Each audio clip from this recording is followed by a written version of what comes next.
United workers union بلدیہ شرقی کے general secretary اور پاکستان سپریس union municipal worker trade union alliance کے رہنما چودھری وارث گلناز، جو کہ مختصر علالت کے باعث کراچی کے مقامی ہسپتال میں انتقال کر گئے تھے، ان کی آخری رسومات گزشتہ روز جوزف گل ٹاؤن کورنگی کے پارک میں ادا کر دی گئی تھی۔ تاہم اس حوالے سے باقاعدہ اب تعزیتی اجلاس کا سلسلہ شروع ہو چکا ہے، کیونکہ ایک مقبول لیڈر تھے اور ملک گیر سطح پر ان کا نام تھا، یعنی وارث گلناز کا، اور یہی وجہ ہے کہ ان کے لیے ایک تعزیتی اجلاس کا انعقاد کیا گیا، جس میں سید ذوالفقار شاہ، گل اسلام، جاوید بلوچ، راجہ عاصم شہزاد، عمران علی، عباس احمد، ریحان قاضی، اکرام خان، پونل مقصی، جوزف صنم، ملک اجاز، یوسف انجم، الیاس مٹھو، امجد قوری، الیاس سندھو، قیصر اقبال اور دیگر نے انتہائی دکھ اور افسوس کا اظہار کرتے ہوئے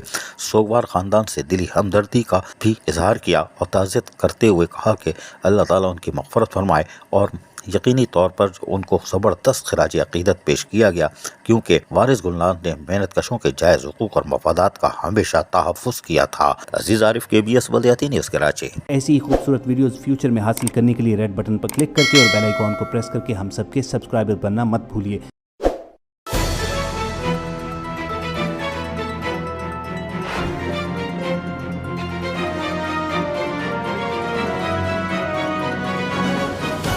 KBS